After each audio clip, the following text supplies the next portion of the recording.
कहानी की शुरुआत में एक फुटबॉल मैच चल रहा था। निक्की अपनी गर्लफ्रेंड जेस के साथ वीआईपी स्टेडियम में बैठा था। तभी उसके मन में मस्ती मजाक में एक छोटी सी शर्त लगाने का आइडिया आया। उसने पास में बैठे एक कपल से कहा, चलो शर्त लगाते हैं। देखना है कि जब वो खूबसूरत लड़की उठकर जाएगी तो कितने लोग उसे मुड़कर देखेंगे। कपल ने भी इसे मजेदार समझा और मान गया। शर्त सिर्फ $10 की थी। तीनों ने ध्यान से देखा। जब लड़की स्टेडियम से बाहर निकली तो कुल 7 लोगों ने उसे पीछे मुड़कर देखा। जेस का अंदाजा सबसे करीब था, इसलिए वही जीत गई। अब सामने वाले लड़के का भी मन लग गया था। उसने कहा, एक और शर्त लगाते हैं। इस बार ये बताओ कि अगला फाउल कौन करेगा। जेस को खेल की समझ नहीं थी, तो निक्की ने खुद दाम लगाया। इस बार शर्त थी $1000 की। मैच शुरू हुआ और जैसे ही पहली सीटी बजी, निक्की की बात सही निकली। वही टीम फाउल करती है जो उसने चुनी थी। निक्की जीत गया। अब दूसरा लड़का और जोश में आ गया। उसने शर्त बढ़ा दी। अब $5000 की शर्त थी कि अगली बार रन होगा या पास। निक्की ने फिर हाँ कर दी, लेकिन इस बार उसका अंदाजा गलत निकला। प्लेयर ने रन मारा और निक्की हार गया। अब तक निक्की $4000 का नुकसान उठा चुका था। वो रुकना चाहता था, लेकिन सामने वाला मान ही नहीं रहा था। फिर शर्त लगी $10,000 की। पास होगा या नहीं। निक्की ने फिर दाम लगाया, लेकिन इस बार भी किस्मत ने उसका साथ नहीं दिया। पास सही रहा और वो फिर हार गया। अब जेस ने उसे समझाने की कोशिश की कि बहुत पैसा जा चुका है, चलो यहां से चलते हैं। लेकिन निक्की अब गुस्से और जोश में था। उसने बोला, इस बार $50,000 की शर्त लगेगी। जेस हैरान रह गई। शर्त लगी, लेकिन इस बार भी निक्की का अंदाजा गलत निकला। उसे फिर हार का सामना करना पड़ा। अब जेस उठकर चलने लगी, लेकिन निक्की फिर पलटा और बोल पड़ा, अब $1,00,000 की शर्त लगाओ। सामने वाले ने मजाक उड़ाया, बोला, तेरे पास इतने पैसे हैं भी। तभी निक्की ने जेब से एक मोटा कैश का बंडल निकाला और सबके सामने रख दिया। अब दोनों के बीच और भी बड़ी शर्त लगने वाली थी। अब तो सामने वाला निक्की को सीधा एटीएम समझने लगा था। बिना किसी झिझक के निक्की ने $11,00,000 निकाल दिए। शर्त यह थी कि दोनों एक एक कार्ड पलटेंगे और जिसका कार्ड बड़ा होगा वो जीत जाएगा। पहले सामने वाले ने कार्ड पलटा और 5 की पत्ती निकली। अब निक्की को जीतने के लिए बस उससे ऊंचा कार्ड निकालना था, जो कि बहुत आसान था। पूरी उम्मीद और आत्मविश्वास के साथ निक्की ने अपना कार्ड पलटा, लेकिन निकलता है 3। जैस ये देखकर जमीन पर बैठ जाती है और निक्की भी सन्न रह जाता है। उसने तो सोचा था कि बस थोड़ा सा खेलकर $4000 गंवाएगा, लेकिन अब तक 1 मिलियन से ज्यादा हार चुका था। वो जेस को लेकर वहां से निकलने ही वाला था कि सामने वाला मुस्कुराते हुए बोला, सॉरी दोस्त, यही होता है जब किसी उस्ताद से खेलते हो। यह सुनकर निक्की रुका, पलटा और बोला, चलो अब $20,00,000 की एक और शर्त लगाते हैं। हिम्मत है। इस बार शर्त थी कुछ अलग। सामने वाला दूरबीन से मैदान पर किसी भी एक प्लेयर को चुन ले और अगर निक्की उस खिलाड़ी की जर्सी नंबर सही बता दे तो वो जीत जाएगा। सुनते ही सामने वाला हैरान रह गया। बोला, क्या तू दिमाग पढ़ना जानता है? ऐसे तो ये पैसा तू खुद ही रख ले।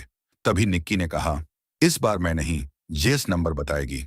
अब तो जेस भी हैरान हो गई। उसने गुस्से में मना कर दिया, ये तो नामुमकिन है। इतने सारे खिलाड़ियों में से सही नंबर बताना कोई खेल नहीं।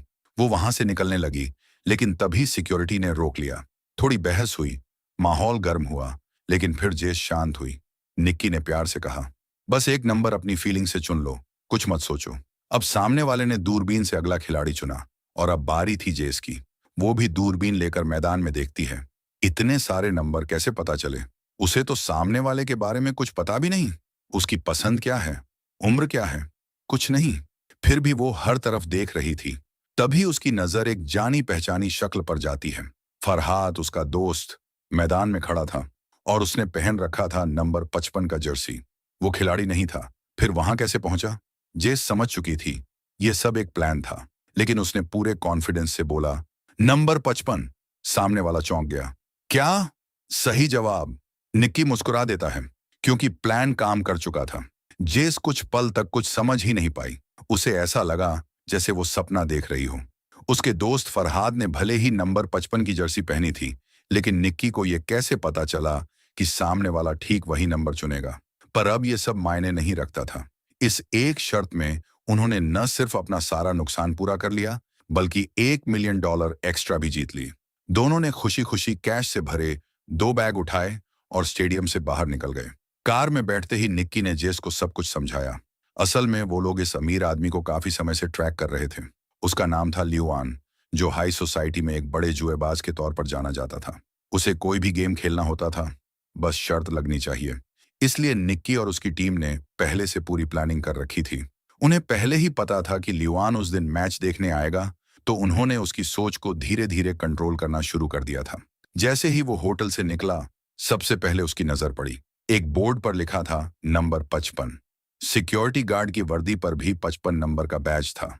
रास्ते में लगे होर्डिंग्स, साइन बोर्ड, सब में बार बार वही नंबर दिखाया गया। इतना ही नहीं, उससे पहले फरहाद की एक फोटो भी जानबूझकर उसे दिखाई गई थी। सिर्फ विजुअल्स ही नहीं, बल्कि आवाजों के जरिए भी उसका माइंड सेट किया गया। निक्की की टीम ने एक गाना प्ले किया जिसमें एक शब्द था WQU, जो चाइनीज में 55 जैसा सुनाई देता है। उस गाने में वो शब्द 124 बार बजाया गया। इतनी सारी छुपी हुई चीजों से उसका दिमाग धीरे धीरे उसी नंबर की तरफ खींचता गया। और फिर जब वो पहले से $1 मिलियन जीत चुका था, तो उसका दिमाग और भी भरोसे में आ गया। उसे लगा यही उसका लकी नंबर है। जेस को इस पूरे प्लान का जरा सा भी अंदाजा नहीं था, इसलिए उसके रिएक्शन बिल्कुल नेचुरल थे। और यही बात लियुआन को शक होने से रोकती रही। जब निक्की ने सब कुछ बताया, तो जेस की आंखों में उसके लिए और भी इज्जत बढ़ गई। उसे लगा कि निक्की वाकई एक जीनियस है। लेकिन उसे ये नहीं पता था कि असल में सबसे पहले और सबसे लंबा प्लान उसी के लिए बनाया गया था। कुछ दिन पहले की बात है। निक्की एक बेड पर दबोचा हुआ था और किसी ने उसकी कनपटी पर बंदूक रख दी थी। पास में सिर्फ एक ही लड़की बैठी थी, जेस, जिससे वो हाल ही में मिला था। वो पूरी तरह फंसा हुआ लग रहा था, लेकिन फिर भी उसका चेहरा शांत था। उसने साफ साफ कह दिया, मेरे पास एक भी पैसा नहीं है, अगर मारना है तो मार दो। ये सुनते ही सामने वाले को समझ आ गया, सामने कोई मामूली इंसान नहीं है, ये आदमी किसी और ही लेवल का खिलाड़ी है। असल में उसने बिल्कुल सही समझा था। निक्की काफी समय से ऐसे ही छोटे छोटे खेल खेलता आया था। निक्की ने जेस के अंदर एक खास हुनर पहचान लिया था। उस वक्त जेस को खुद भी समझ नहीं आया कि उसके साथ क्या हो रहा है। जिस आदमी ने निक्की पर बंदूक तानी थी, जब उसे पैसे नहीं मिले तो वो वहां से चला गया। लेकिन निक्की वहीं नहीं रुका, वो जेस के पीछे पीछे गया। निक्की ने साफ कहा, तुम्हारे अंदर एक कुदरती टैलेंट है, अगर तुम इसे सही तरीके से सीखो तो तुम इससे अच्छी कमाई कर सकती हो। फिर निक्की ने बताया कि वो तीसरी पीढ़ी का मास्टर कॉन आर्टिस्ट है। उसके परिवार की कई पीढ़ियां यही काम करती आई हैं। उसे हर ट्रिक, हर चाल में महारत हासिल है। जेस ने यह सुना और तुरंत पैसे निकालकर कहा, मुझे भी सिखाओ। निक्की ने भी बिना देरी किए उसे सिखाना शुरू कर दिया। जैसे ही दोनों बाहर आए, निक्की ने एक झटके में जेस की अंगूठी निकाल ली और फिर उसे घुमाकर उसकी घड़ी भी गायब कर दी। जेस कुछ समझ पाती उससे पहले ही निक्की ने उसकी घड़ी वापस उसके पर्स में डाल दी और अंगूठी भी उसके हाथ में लौट आई। जाते जाते उसने उसका वॉलेट भी उछालकर वापस दिया, साथ में उसका जिम कार्ड भी। निक्की ने समझाया, इन सारी ट्रिक्स की असली कुंजी है मिसडायरेक्शन, यानी ध्यान भटकाना। बस कुछ सेकंड्स में निक्की ने जेस को पूरा यकीन दिला दिया कि वो असली खिलाड़ी है। हालांकि निक्की ने उसे उसी समय अपनी टीम में शामिल नहीं किया। वो मुस्कुराया और अलविदा कहकर चला गया। कुछ महीनों बाद निक्की ने न्यू ऑर्लियंस में एक जगह किराए पर ली और एक नई टीम बनाने की तैयारी शुरू की। तभी जेस फिर से सामने आ गई।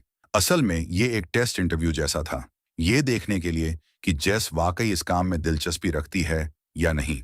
जब जेस टीम में शामिल हुई, तो निक्की ने टीम लीडर को कहा कि वो जेस को बाहर लेकर जाए, क्योंकि आज शहर में कार्निवल था, जो ट्रिक सीखने का एकदम परफेक्ट मौका था। सड़क पर चलते हुए जेस एक नक्शा हाथ में लेकर लोगों से रास्ता पूछ रही थी, और उसी बीच उसकी टीम का साथी एक कैमरा लेंस चुरा लेता है। फिर एक और साथी जानबूझकर किसी आदमी से टकराता है और पीछे चल रही जेस बड़ी सफाई से उसका वॉलेट उठा लेती है। ये सब देखकर जेस का कॉन्फिडेंस और बढ़ जाता है।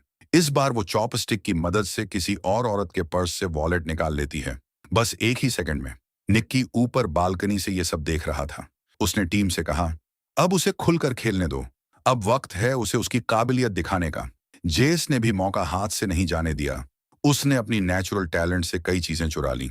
निक्की उसकी परफॉर्मेंस देखकर बहुत खुश हुआ और अब उसे एक और बड़ा खेल दिखाने ले जाने का फैसला कर लिया। यहाँ कोई वार्म अप नहीं था, सीधा काम शुरू हो गया। इस जगह काम करने के लिए आपको बेहद तेज होना पड़ता है। सामने वाले को सोचने तक का मौका नहीं देना चाहिए। निक्की ने जेस को कुछ नहीं समझाया, बस उसे आंखों से सब देखने दिया। यहाँ हाई टेक ठगी चल रही थी। जैसे एक आदमी ने स्पेशल कॉन्टेक्ट लेंस पहन रखा था, जिससे वो कार्ड्स के अंदर देख सकता था। सामने वाला बड़े जोश में पूरा दांव लगा बैठा और एक ही राउंड में सब हार गया। सिर्फ जुए की ट्रिक्स ही नहीं, बल्कि क्रेडिट कार्ड स्कैम भी चला जा रहा था। कोई कार्ड जेब से निकाला जाता, उसे साथियों के पास भेजा जाता, मशीन से उसका डेटा पढ़ा जाता और फिर कार्ड वापस उसी की जेब में डाल दिया जाता। जब तक उस इंसान को पता चलता, तब तक उसका पैसा उड़ चुका होता। और इससे भी ज्यादा शातिर तरीका था नकली एटीएम मशीन कवर। जब लोग पैसे निकालते तो फरहाद उनके पासवर्ड्स की जानकारी जुटा लेता और बाद में पैसे भी। निक्की की टीम हर चुराई गई चीज को कैटेगराइज करती थी। क्रेडिट कार्ड से महंगे सामान खरीदे जाते और फिर सब सामान काले बाजार में बेच दिया जाता। एक दिन जब निक्की जेस को सब दिखा रहा था तो उसने एक नेकलेस देखा जिसे वो रखना चाहती थी, लेकिन निक्की ने मना कर दिया। बोला, ये सब चीजें बेचनी होती हैं, अपने पास रखना खतरे की बात है। इतना बड़ा सेटअप देखकर जेस पूरी तरह निक्की की कायल हो चुकी थी। अगले दिन जेस और फरहाद एक अमीर इलाके में घूम रहे थे, लेकिन असली मकसद कुछ और था। जैसे ही सब टीम तैयार हुई, जेस ने जोर से चिल्लाना शुरू किया, ओ माय गॉड, कोई मदद करो, प्लीज हेल्प। ये सब एक ड्रामा था जिससे अमीर लोग इमोशनल होकर मदद करने आते और उसी दौरान टीम के लोग उनसे कीमती चीजें उड़ा लेते। जैसे ही एक्टिंग खत्म होती, सब एक पहले से तय एम्बुलेंस में बैठकर भाग जाते। एक चोर से ज्यादा खतरनाक होता है पूरी प्लानिंग से काम करने वाला गिरोह, जो चालाकी से बिना आवाज किए सब कुछ गायब कर दे। उस शाम एक शानदार पार्टी रखी गई। निक्की ने सबका जाम उठाकर बधाई दी। एक हफ्ते में उनकी टीम ने $1.2 मिलियन का प्रॉफिट कमाया था। निक्की ने सबको बताया कि कल से टीम अलग हो जाएगी, सारे दस्तावेज नष्ट कर दिए जाएंगे और सबको उनका हिस्सा सीधा बैंक ट्रांसफर के जरिए मिल जाएगा। यही था निक्की का उसूल, टीम के साथ ईमानदारी और बिना कोई जोखिम लिए सब कुछ खत्म कर देना। लेकिन उसके कुछ करीबी साथी जानते थे कि निक्की का एक अधूरा काम अभी बाकी है। उन्होंने कैश में $1.2 मिलियन निक्की को थमाए और जेस के सामने ही चेतावनी दी, इसे जुए में उड़ाना मत। अगले दिन निक्की वहीं पैसे लेकर जेस को स्टेडियम के वीआईपी रूम में ले गया। वहां उसने जेस को दिखाया कैसे कुछ ही मिनटों में $1 मिलियन कमाए जाते हैं। जेस को लगने लगा कि अब वो निक्की की गर्लफ्रेंड बन चुकी है। शायद इसलिए वो उसे इस खास मिशन में लेकर आया। लेकिन सच ये था कि निक्की ने जेस को शुरुआत से ही इसी दिन के लिए इस्तेमाल किया था। काम खत्म होते ही निक्की ने उसे $80,000 दिए और अलविदा कह दिया। जेस की आंखों में आंसू आ गए। एक तरफ वो निक्की से दिल से जुड़ गई थी, दूसरी तरफ उसे लगा आखिरी मिशन में इतना पैसा कमाने के बाद सिर्फ 80,000 बहुत कम है। लेकिन इस दुनिया में इमोशंस की कोई जगह नहीं होती। अगर इस धंधे में टिकना है तो दिल को साइड में रखना ही पड़ता है। वक्त बीतता गया, 3 साल हो चुके थे। एक रेसिंग कार एक सर्विस स्टेशन पर रुकी। वहां से निक्की बाहर आता है। लगता था कि अब उसके पास ज्यादा पैसा नहीं बचा। लंच टाइम में उसकी मीटिंग थी एक रेसिंग टीम के मालिक गेरिया से। उसकी टीम ने एक नया फ्यूल सिस्टम बनाया था, एक्सआर। इस सिस्टम की वजह से उनकी टीम के पास 80% चांस था चैंपियन बनने का। लेकिन इस 80% को 100% बनाने के लिए गेरिया को निक्की की जरूरत थी। प्लान था, निक्की खुद को चीफ इंजीनियर बताकर एक झगड़ा करे, जिससे दूसरी टीम को लगे कि अब वो आसानी से जीत सकते हैं। निक्की बस मौके का फायदा उठाकर उन्हें फर्जी एक्सआर डेटा बेच देगा और गेरिया की टीम रेस जीत जाएगी। इस मिशन के बदले में निक्की को €1 मिलियन मिलते, साथ ही नकली एक्सआर से होने वाली कमाई भी उसी की होती। निक्की को लगा ये तो बहुत आसान काम है, लेकिन गेरिया का नौकर उस पर शक करता है। उसने धमकी दी, अगर किसी तरह की चालबाजी की तो सबसे पहले गोली तेरे सीने में लगेगी। शाम को निक्की तैयार होकर पार्टी में पहुंचा। वहां वो गेरिया से प्लान के मुताबिक पब्लिक में झगड़ा करने वाला था। लेकिन तभी जेस लाल ड्रेस में सीढ़ियों से उतरती है और उसे गेरिया के करीब देखकर निक्की हक्का बक्का रह जाता है। उसका पूरा प्लान वहीं गड़बड़ा जाता है। जेस मुस्कुराते हुए सीधा निक्की के पास चली आती है। जेस ने साफ कह दिया, अब वो रिटायर हो चुकी है और 3 साल पुरानी बातों को दोबारा छेड़ने का कोई मतलब नहीं। उसने कहा कि अब वो गेरिया के साथ खुश है। जाने से पहले उसने निक्की को चेतावनी दी, गेरिया को मत बताना कि हम एक दूसरे को जानते हैं। वो मेरी पुरानी जिंदगी के बारे में कुछ नहीं जानता। ये सुनकर निक्की का खून खौल उठा। उसने गुस्से में वोडका का गिलास एक ही सांस में खत्म कर दिया। निक्की ने तय किया, जो झगड़ा एक्टिंग के तौर पर होना था, अब वो असली होगा। उसने पार्टी में सबके सामने गेरिया से जोरदार बहस कर डाली और सिक्योरिटी ने उसे नशे में धुत कहकर बाहर फेंक दिया। लेकिन उसकी ये चाल काम कर गई। दूसरी रेसिंग टीम ने उस पर ध्यान दिया और जाते जाते उसे अपना विजिटिंग कार्ड थमा दिया। अगले दिन निक्की तय वक्त पर मैक्लारेन टीम के मालिक से मिला और बिना किसी मोल भाव के साफ बोला, गेरिया का पूरा प्रोग्राम बेचूंगा, कीमत है 3 मिलियन यूरो। रेसिंग टीम्स के पास पैसे की कमी नहीं होती। उन्होंने बिना वक्त गंवाए टेस्ट कराया। डेटा देखकर सब खुश हो गए। निक्की ने कहा, 48 घंटे में सारा सिस्टम आपके पास होगा। दूसरी तरफ जेस को रास्ते में फरहाद मिला। वो निक्की की तरफ से जेस से बात करने आया था। उसने कहा, निक्की ने 3 साल पहले मजबूरी में सब छोड़ा था। उसने हमेशा तुमसे सच्चा प्यार किया और अब एक और मौका चाहता है। फरहाद ने उसे एक डिब्बा दिया। अंदर वही नेकलेस था जिसे जेस कभी बहुत पसंद करती थी। चाहे वो पुराना हो या नया, फर्क नहीं पड़ता।